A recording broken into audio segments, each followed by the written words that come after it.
At the end of August in 2023, the People's Republic of China unveiled their new standard map, the map of China's territory from Beijing's perspective. The thing about this new standard map of China, though, is that it contains numerous territories on it that are not, in fact, actually controlled by China, but which China claims on the map anyway. The map shows huge territories that are currently administered by India, Bhutan, Vietnam, Malaysia, Brunei, Indonesia, the Philippines, Taiwan, Japan, and even Russia as all belonging to China, giving China the largest number of open territorial disputes with other countries in the world. Many of the disputes shown in the map are more well-known, such as China's claims to the entirety of Taiwan and China's maritime claims projecting out across the entire South China Sea and all of the islands within it, which clashes directly with the competing maritime claims of states like Vietnam, the Philippines, Malaysia, Indonesia, and Brunei. Other Chinese territorial claims on the map are lesser known and less publicized, such as China's claims to the Senkaku Islands that are currently administered by Japan, while other Chinese claims on the map have appeared as brand new and are kind of open to interpretation, such as China's surprise renewal of their claim to the entire Bolshoi Ussuriski Island in Russia, though it's thought to have been settled by a treaty between Moscow and Beijing in 2008, but evidently not.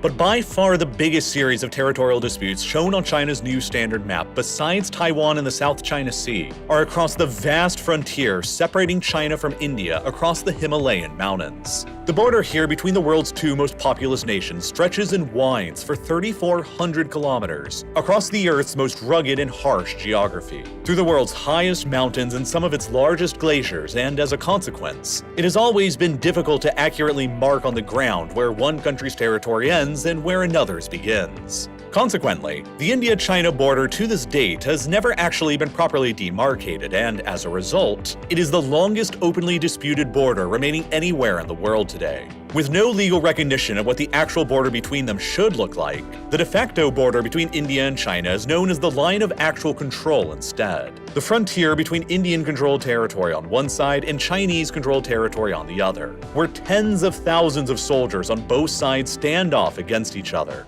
And on either side of the line of actual control, the rightful final borders claimed by both India and China are significantly different and vastly opposed to one another. Across three separate sections of the line of actual control, China and India dispute an amount of territory between them that's roughly the same size as Portugal, and home to nearly 2 million people. In the northwest are two larger areas known as Aksai Chin and the Trans-Karakoram Tract, territories currently controlled and administered by China but also claimed by India. In the center are some much smaller disputed territories, while in the east are the largest and arguably most controversial series of disputes. Here, south of the line of actual control, is the Indian-administered and controlled state of Arunachal Pradesh, an area that is roughly the same size as Austria and home to about 1.5 million Indian citizens, that is also fully claimed in its entirety on China's new standard 2023 map as belonging to Beijing. China insists on referring to this territory as South Tibet instead, and they are so insistent on their claims to it that Beijing currently refuses to even stamp the Indian passports of Arunachal Pradesh residents whenever they travel to China, opting instead to provide them with stapled visas as a direct legal challenge to India's sovereignty and control over the territory. And right next door to Arunachal Pradesh or South Tibet is the independent mountain kingdom of Bhutan, a small nation home to only a little more than 700,000 people that is currently suffering a quiet and underreported on creeping invasion from China. China quietly pressed Bhutan into ceding away this northern area known as Kulakari to Beijing in the 1980s. But since then, China has quietly claimed, invaded, occupied, and even settled 3 other significant territorial claims in Bhutan in the west, the north, and the east of the country, representing roughly 12% of Bhutan's internationally recognized territory that is currently claimed by China. And China isn't just claiming these territories. In the western and northern sections of Bhutan they claim, their army has quietly occupied them and begun building military infrastructure in them. While in the northern sector, they've even begun constructing full-blown settlements and villages that have exploded in size just since 2020, with satellite images showing a rapid development of hundreds of Chinese homes and buildings in the territory over just the past 4 years. China is therefore constructing entire villages within Bhutan's internationally recognized territory, changing the demographic facts on the ground and reinforcing their claims with settlers and soldiers, while they're continuing to add on new territorial claims as well. It was only in 2020 when China suddenly also began claiming the Sakteng Wildlife Sanctuary in the far east of Bhutan as well, a territory that they don't yet control on the ground like the other two, but which they might also attempt to quietly invade and seize soon as well in the future. These numerous territorial disputes between India and China are extremely controversial. In 1962, they led to a war between them that killed thousands. And since the 2010s, they've nearly led to the outbreak of another war between them on multiple occasions, as the geopolitical rivalry between Beijing and New Delhi has intensified, including extremely tense military standoffs across the line of actual control in 2017 and again in 2020 that left dozens of soldiers killed and wounded and involved brutal hand-to-hand medieval-style combat between the two rival armies. And in order to understand why India and China have all of these territorial disputes today that add up to an area the same size as Portugal, why the intensity of the dispute has been growing increasingly higher in the 2020s, why China has quietly invaded, occupied, and even colonized around 12% of Bhutan's territory, and how this entire situation could push the world's two biggest countries, with more than 1/3 of the global human population between them, each armed with nuclear weapons, into a cataclysmic confrontation in the future. It helps to understand the historical and geographic origins of the dispute, and what's truly at stake from both China and India's perspectives. The modern states of India and the People's Republic of China were born around the same historical era. Modern India was born after it received its independence from the British following the conclusion of the Second World War in 1947, while the People's Republic of China was established only 2 years later in 1949 after the Communists finally emerged victorious in the long-running Chinese Civil War against the Chinese nationalists. And upon each of their geopolitical appearances, they each inherited the outstanding baggage and decisions of their legal predecessors, the colonial British authorities in India's case, and the Qing Empire and the independent state of Tibet in China's case. The area of Aksai Chin in the western sector almost immediately became controversial over differing interpretations between Beijing and New Delhi, over border treaties signed between both of their predecessors. The region itself has almost always been a remote, difficult to access, and largely unpopulated high-altitude desert that historically didn't matter very much. In the 19th century, it was understood between the colonial authorities in British India and the Qing Empire that the border between their realms ran somewhere through this area. But because of the region's difficult-to-access geography, the exact boundary remained largely undefined.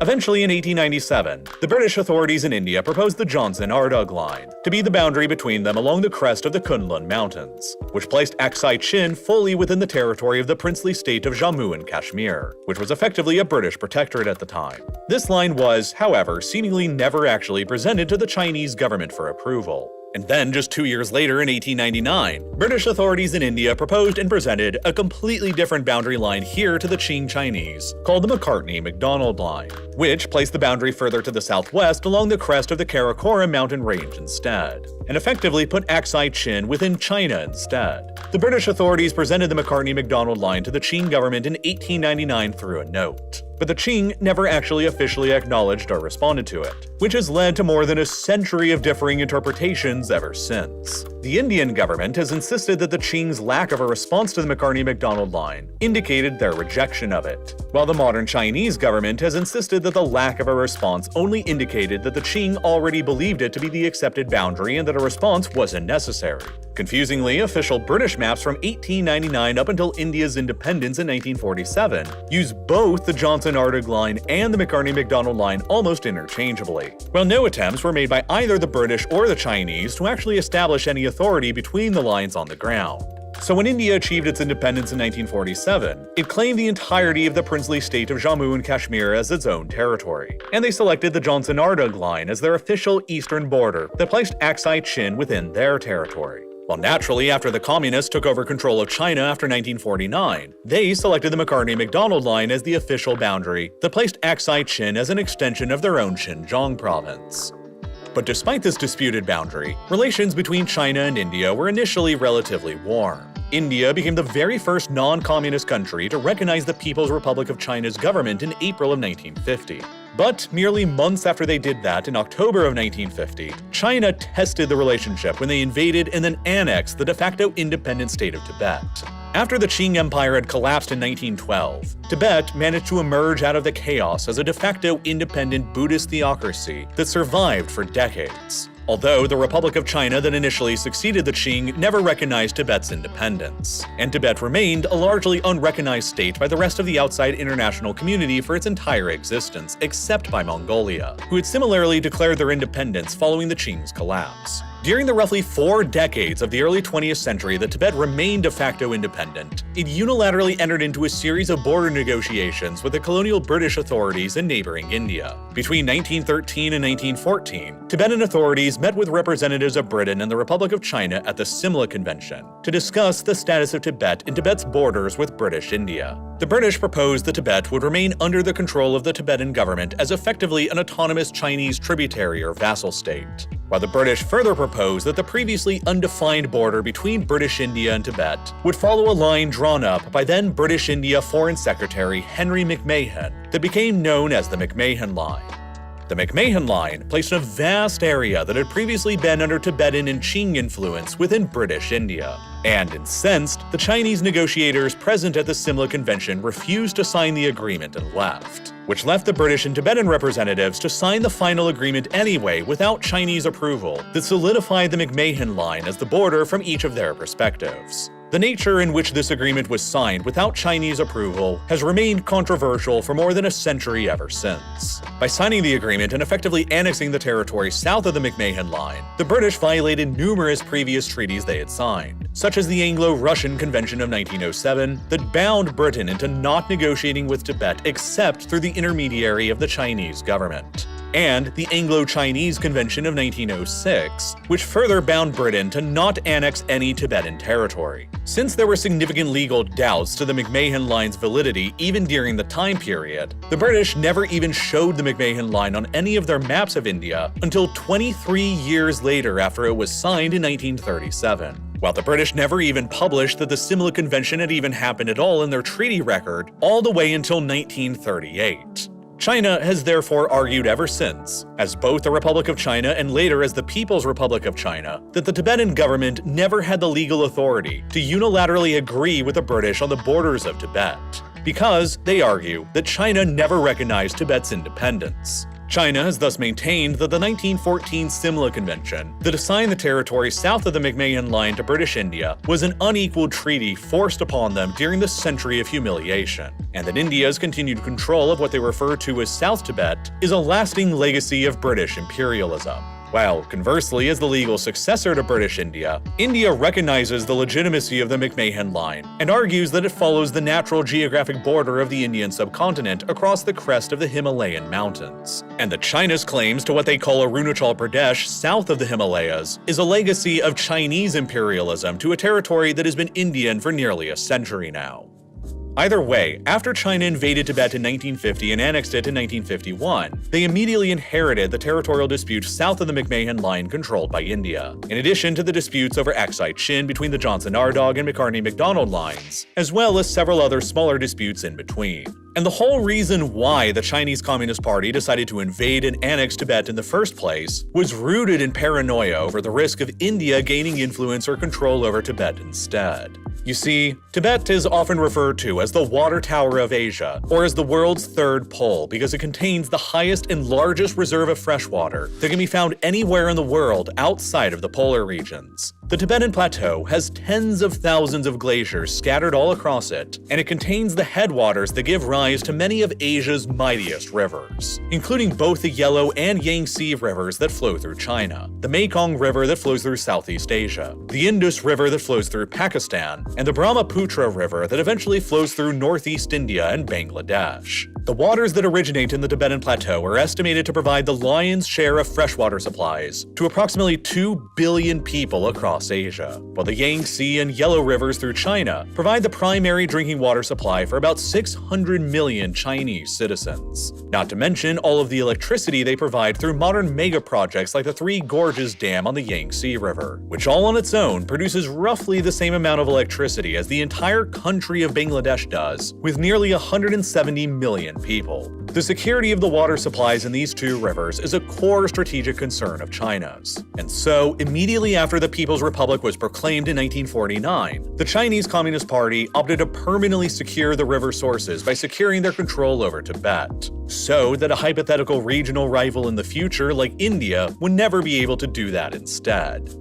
Initially, the Chinese granted Tibet significant autonomy after they seized control over it, and in 1952, the Indian government chose to even recognize China's newly established sovereignty over Tibet, hoping to allay China's senses of insecurity in the region. But then only a few years later, by 1959, significant tensions had built up between the Tibetans who had been used to an absolute Tibetan Buddhist theocracy that revered the Dalai Lama, and the new communist Chinese authorities that espoused the eradication of feudalism and the destruction of religion. Religious Tibetans began worrying that the Chinese authorities were preparing to arrest the 14th Dalai Lama, and the tensions eventually exploded into a full-blown Tibetan revolt against Chinese authority in 1959. The People's Liberation Army cracked down on the revolt harshly, killing thousands of Tibetans in the process and sending the 14th Dalai Lama and some of his loyal entourage to flee across the border for safety in India, where he, along with thousands of Tibetan refugees, were all granted asylum. Afterwards, the 14th Dalai Lama established the Tibetan government in exile in India right across the border, and he continues to survive there in India to this very day in 2024 at the age of 88. Much to the unease of China.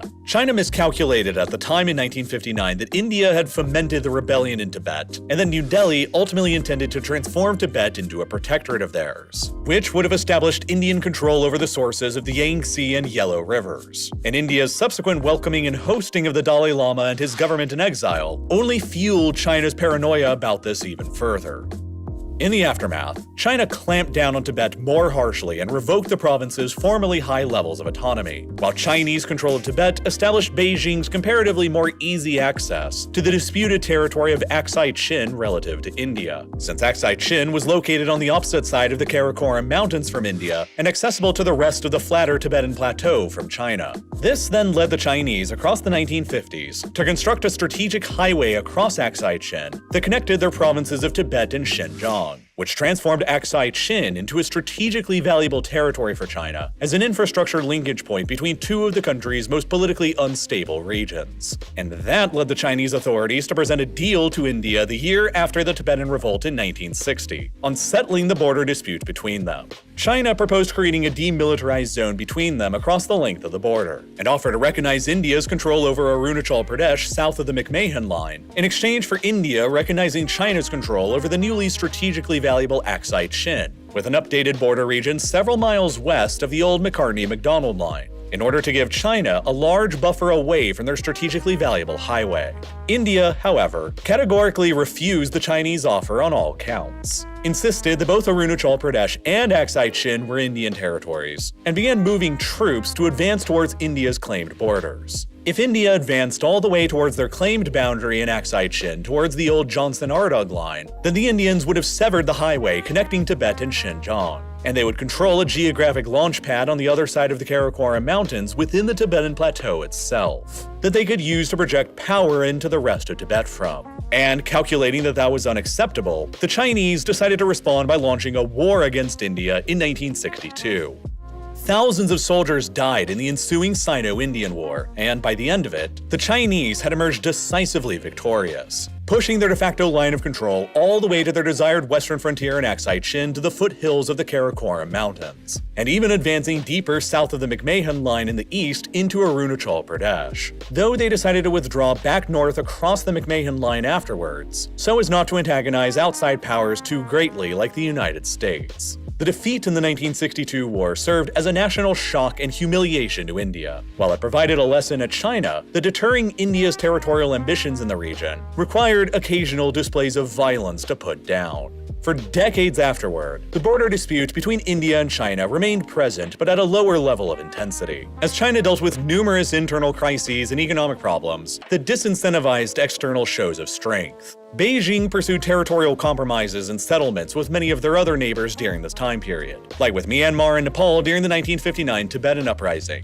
with Mongolia, Vietnam, and Laos in the aftermath of the Great Chinese Famine in the 1960s, and after the 1989 Tiananmen Square massacre, and with Central Asian states like Tajikistan, Kyrgyzstan, Kazakhstan, and Afghanistan during high periods of unrest in Xinjiang across the 1960s and the 1990s. But then, beginning in the early 1990s, China's economic fortunes and geopolitical power power began rapidly shifting as the era of China's incredible economic rise began. China's economy soared into becoming the second largest in the world in nominal terms by 2010. And it even became the largest in the world by purchasing power parity terms by 2016, when it surpassed the United States. China's economic rise was so rapid between 1970 and 2022 that it went from accounting for less than 3% of the global economy in 1970 to accounting for nearly a fifth of the global economy by 2022. And with China's increasing economic power came its rapidly increasing military power as well. And with that, China's growing ambitions.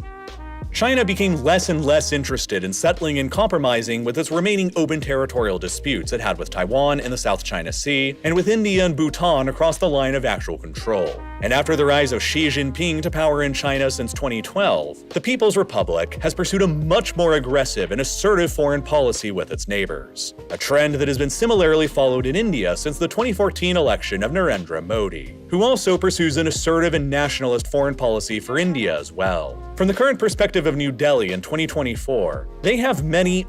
reasons to be wary of China's position and intentions on the other side of the line of actual control, especially in the eastern region around Bhutan and Arunachal Pradesh. China's internationally recognized control of the Chumbi Valley region wedged in between India's Sikkim state and Bhutan is sometimes referred to in Indian strategic circles as a Chinese dagger that points precipitously close to one of India's greatest geographic vulnerabilities, the narrow Siliguri corridor. Sometimes also referred to as the Chicken's Neck, this is the extremely narrow land bridge that's only 24 kilometers wide, wedged in between the independent states of Nepal and Bangladesh, that serves as the only land connection India has between their primary territory and their 7 northeastern states. If the 24-kilometer-wide Siliguri corridor were to come under Chinese occupation in the event of another war, then China would cut off the roughly 50 million Indians who live here in the Northeast from any available access to the rest of India. While perhaps even more pressingly, China would also sever India's ability to send any reinforcements by land through their own territory to support Arunachal Pradesh, which would enable the PLA to advance China's territorial claim in the region south of the McMahon Line with heavily restricted Indian reinforcements and logistics.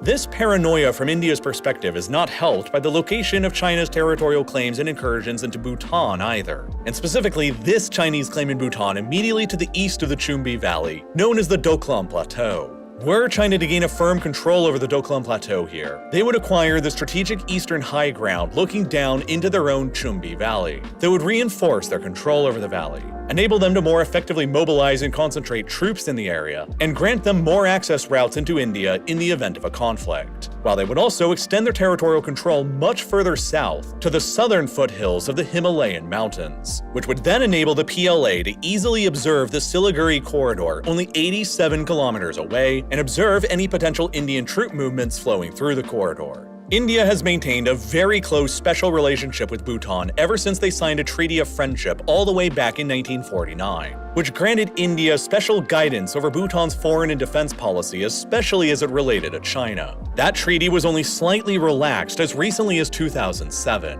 and India has continued to remain as essentially Bhutan's most important ally and protector, as New Delhi wants to maintain Bhutan's territorial integrity as much as possible to keep them as a buffer state separating their vulnerable Siliguri corridor away from China. Meanwhile, over in the western sector, India remains wary of China's control over Aksai Chin and the Trans-Karakoram Tract because of their proximity to the Siachen Glacier, and India's road that connects the remote area around the glacier back to the rest of Indian-controlled territory. The Siachen Glacier is located within territory currently controlled by India, but it's located immediately across the separate line of actual control that India also shares with Pakistan, their arch geopolitical rival, who also claims the territory of the former princely state of Jammu and Kashmir. Pakistan accepted China's territorial claims in the region of Aksai Chin and the Trans-Karakoram Tract in order to secure Beijing's support for the rest of their claims to the territory in Jammu and Kashmir, currently under Indian control, that's also home to more than 12.5 million people. India is therefore primarily concerned about China's control over Aksai Chin because, in the event of a conflict, the PLA would not have to advance very far from Aksai Chin in order to seize control over the Indian road that leads to the Siachen Glacier opposite of the Pakistani armed forces resources, which would then enable Pakistan to move in and seize control over the glacier without stable Indian reinforcements or logistics. Between 1984 and 2003, Pakistan and India fought bitterly over the control of this glacier, in which an estimated 2,000 soldiers were killed, which earned the Siachen Glacier the moniker of being the highest battlefield in the world. And the concern here around the Siachen Glacier and Aksai Chin is only a small part of India's greater fear of the overall extremely close relationship that has emerged between Pakistan and China. Both countries maintain large territorial claims to lands that India currently controls. Pakistan claims 110,000 square kilometers of land that India controls, not only in Jammu and Kashmir, but also in the formerly princely state of Junagadh, that Pakistan also claims within India's modern state of Gujarat. Combined with China's claims to Indian-controlled territories like Arunachal Pradesh, Pakistan and China collectively claim nearly 200,000 square kilometers of Indian-administered territory, a huge area that's roughly the size of Washington state in the United States. India's ultimate nightmare scenario is being one day forced into fighting a two-front war against Pakistan and China at the same time, both of whom are armed with nuclear weapons. While India is even further growing increasingly concerned that China is starting to encircle them from an economic point of view. Since China unveiled the Belt and Road Initiative in 2012, 6 out of India's 7 immediate neighbors have signed up to become a part of the initiative: Pakistan, Nepal, Sri Lanka, Bangladesh, Myanmar, and the Maldives. Only Bhutan, India's closest ally in the region, has joined New Delhi in resisting the lure of joining the Belt and Road Initiative, which has led New Delhi into feeling that it has been losing significant clout in its own backyard to Beijing, that could reduce regional support for India in the event of a potential future conflict. The talks of potential Chinese debt traps and hypothetical naval bases in many of these countries like Hyokpu in Myanmar, Hambantota in Sri Lanka, and Gwadar in Pakistan has not aided with India's growing feelings of insecurity and Chinese encirclement, though China has still to date not actually built any naval facilities in any of these locations yet. Meanwhile, from China's perspective, their border dispute with India and Bhutan is truly only a secondary concern of theirs at the moment. Throughout the 2020s, Beijing's primary territorial focus will almost certainly remain on asserting the Chinese Communist Party's control over Taiwan. Whereas India's ultimate nightmare scenario is a two-front war against Pakistan and China, China's ultimate nightmare scenario is having to fight their own two-front war against the United States and her allies in the Pacific during an assault on Taiwan, and against India across the Himalayas region. A major war with India over the disputed land border is not within China's best interests, while its focus is fixated east on Taiwan. And so, Beijing would like to keep things on the line of actual control as quiet as possible for now. China is overall considered to be relatively happy with the status quo on the border they've maintained since their military victory over India in 1962, but they remain incentivized to deter any and all perceived Indian threats to challenging it, and increasing their leverage whenever they sense the opportunity to do so. However, because of India's continuous claims on Aksai Chin and other locations along the line of actual control, and India's consistent refusal to ever consider recognizing China's claim to Aksai Chin in exchange for Beijing's recognition of India's claim to Arunachal Pradesh, China has likely calculated that settling the border dispute with India once and for all to permanently stabilize the border and prevent the odds of a two-front war would necessarily require China to make territorial concessions to India, like giving up on Arunachal Pradesh or South Tibet forever and retreating from Aksai Chin, the Trans-Karakoram Tract, and the other smaller territories. And Beijing is likely reason that from its newfound position of strength and power in the 21st century, they have no further need to make any compromises on territory. Moreover, even if Beijing were to make a significant territorial compromise with India to settle the border dispute, it would carry with it a precedent for China's other ongoing and more serious territorial disputes in places like the South China Sea, which could harden the resolve of countries like the Philippines, Vietnam, and Malaysia to simply decide on waiting the Chinese claims out and pushing back more firmly against them. China also maintains old concerns and grievances about India's continued hosting of the 88-year-old Dalai Lama ever since he fled from Tibet in 1959, and its hosting of the influential Tibetan government in exile as well, which lobbies international support for Tibet's greater autonomy within China and sometimes even for Tibet's outright independence again. And there are newer, greater concerns about India that have been growing in China recently since the 2010s too. Namely, India's increasingly close relationship with their own top geopolitical rival, the United States. As China has risen in strength, India has naturally sought a counterweight to increase their own negotiating power. And what better counterweight than the most powerful country in the world? And for Washington, increasingly concerned about great power competition with China in the Indo-Pacific, they have calculated that there is no better country in the region to counter China's rise than India. India now has a larger population base to pull from than China does. Its economy has risen to become the 5th largest in the world and is likely to surpass Japan soon to become the 4th largest. And its defense spending is already increased to become the 4th largest in the world behind only the heavyweights of America, China, and Russia. The Indian Navy is a modern and capable force with 2 aircraft carriers in operation compared to China's 3 carriers, which gives India the ability to project power across the Indian Ocean region in a way that few other countries can match.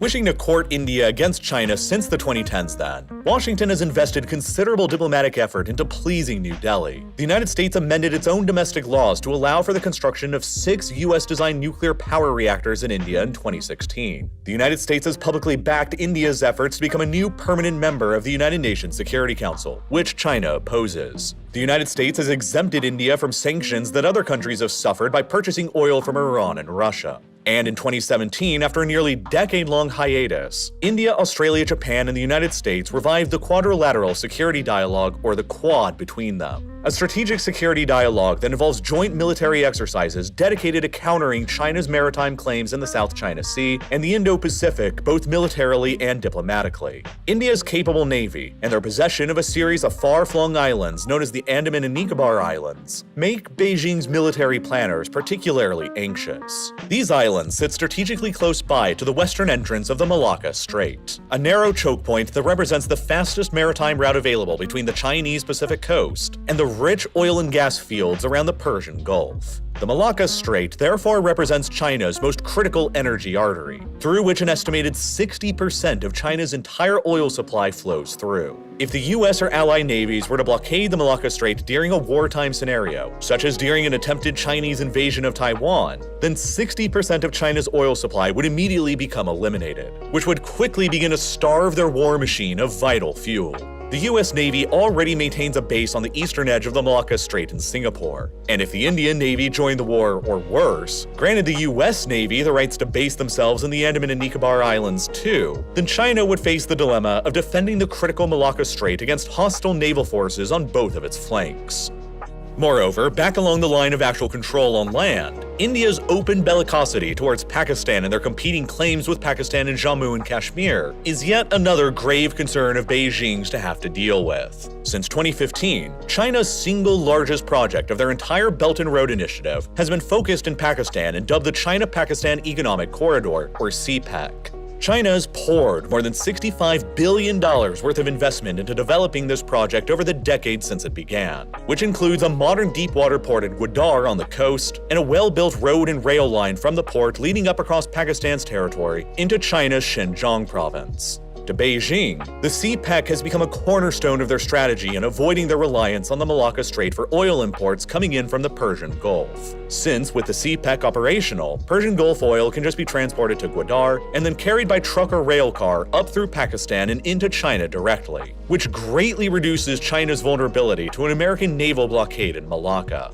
Moreover, the project is also intended to spur on economic development in China's Xinjiang region, which Beijing hopes to use to reduce militant influence on Muslim separatists among the native Uyghur people there. But alarmingly for China, the route of the CPEC's roads and railways necessarily runs through the Pakistani-controlled area of Jammu and Kashmir in order to reach China, which is all through territory that is disputed and claimed by India. This whole project has greatly annoyed India, but from Beijing's perspective, if India were to ever act on their territorial claims on the Pakistani-controlled area of Jammu and Kashmir and successfully seize it through force, they would also seize control over the CPEC, destroy China's greatest alternative oil import artery, destroy more than $65 billion worth of Chinese investment, and leave China more exposed to an American naval blockade of Malacca that could literally crash China's oil supply and wreck their military's operating effectiveness during a war.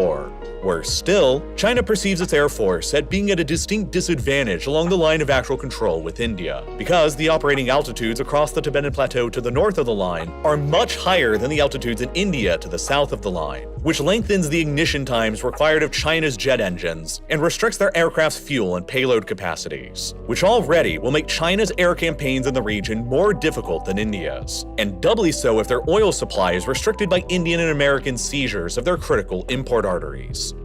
And then there is Beijing's own perceived vulnerability of their Chumbi Valley, too. The valley here is narrow and is flanked by higher ground to the west in India's Sikkim state and to the east in Bhutan. With Bhutan a close military and diplomatic ally of India's, Indian artillery emplacements during a wartime scenario on the higher ground all around the Chumbi Valley could render it almost defenseless by initiating a pincer attack on it. And then if the Indians secured control over the valley leads directly through the Himalayas into the Tibetan Plateau, and from there, relatively close by is Lhasa, the religious and legal capital of Tibet. With the Dalai Lama and the Tibetan government in exile both still hosted by India, China's darkest fear is an Indian military advance breaking through the Chumbi Valley and carrying the Dalai Lama and the Tibetan government in exile back to Lhasa again, and encouraging another great Tibetan revolt to erupt again in the process. And so, to better their own geographic positioning around the Chumbi Valley, that is why China has been steadily and quietly invading and settling several strategically chosen territories of Bhutan. China has long maintained a claim to the Doklam Plateau region of Bhutan on the pretense that it is a historic extension of Tibet, but for the geopolitical rationale that it extends Chinese control to encompass the higher ground east of the Chumbi Valley and denies the Indian army the ability to access it instead. But its claims to the other territories in Bhutan are much more recent. China only began staking out claims to these territories in northern Bhutan, called the Baiyul and the Machuma Valley, only in the 1980s, in an apparent attempt to directly target Bhutan's deeply Buddhist culture. The Baiyul area in particular is considered to be highly sacred and culturally significant to the Bhutanese people, where the kingdom's monarchy traces its ancestral origins to. To Bhutan, China's claim and settlement of the Baiyul region would be as if Canada suddenly made a claim to the Statue of Liberty in Ellis Island in New York, and began actively colonizing them with armed troops and settlers. For decades now, since 1990, China has attempted to weaponize its claims over the sacred Baiyul region in the Machuma Valley to pressure Bhutan into a deal, by offering to recognize Bhutan's claims in the north if Bhutan only recognized China's claims to the Doklam Plateau in the west.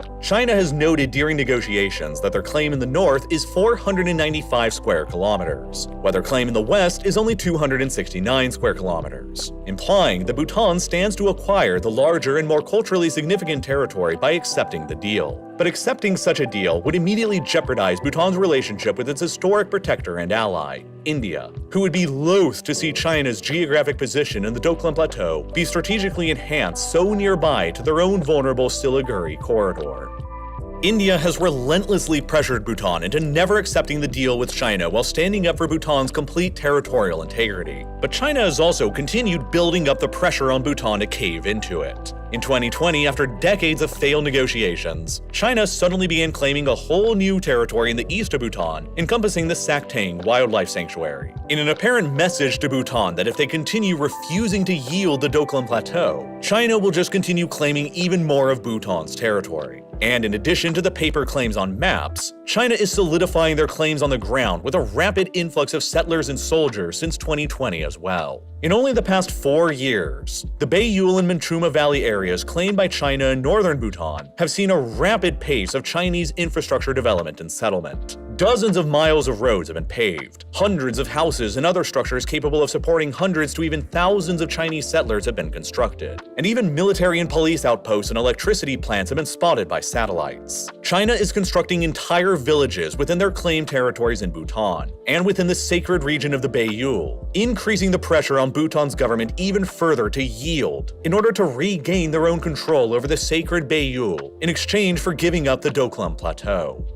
Bhutan is effectively being squeezed between the two giants of Asia that surround them, as they attempt to outmaneuver one another, and they are becoming presented with an impossible choice to make. They can continue to ignore China's demands and continue watching more of their country's territory get claimed, seized, and colonized by Chinese settlers. Or they can cave to the Chinese pressure and surrender the Doklam Plateau in exchange for Beijing releasing their claims everywhere else, and destroy their long-standing relations with India in the process, who is their most important ally and by far their most important trade partner, as about 95% of Bhutan's exports go to India and roughly 90% of Bhutan's imports come from India. Were Bhutan to ever surrender the Doklam Plateau to China, India would feel that their final loyal ally in the region would have turned against them, and the sense of paranoia within New Delhi of becoming encircled by Chinese-influenced countries would rise even further, which means that India's willingness to confront China on the border more aggressively would rise as well.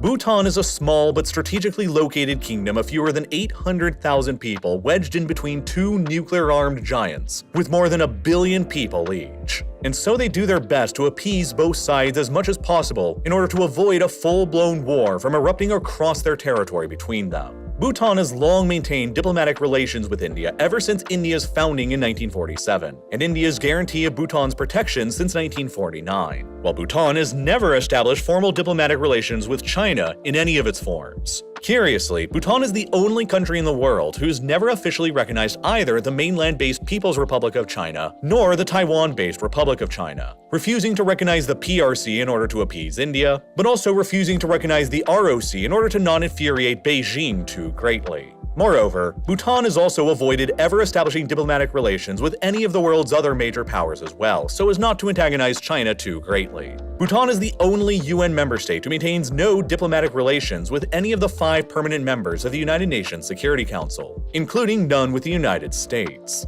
In fact, Bhutan only maintains formal diplomatic relations with 54 of the 193 UN member states, in its deliberate policy of isolationism that strategically aims to balance itself between the giant orbits of India and China.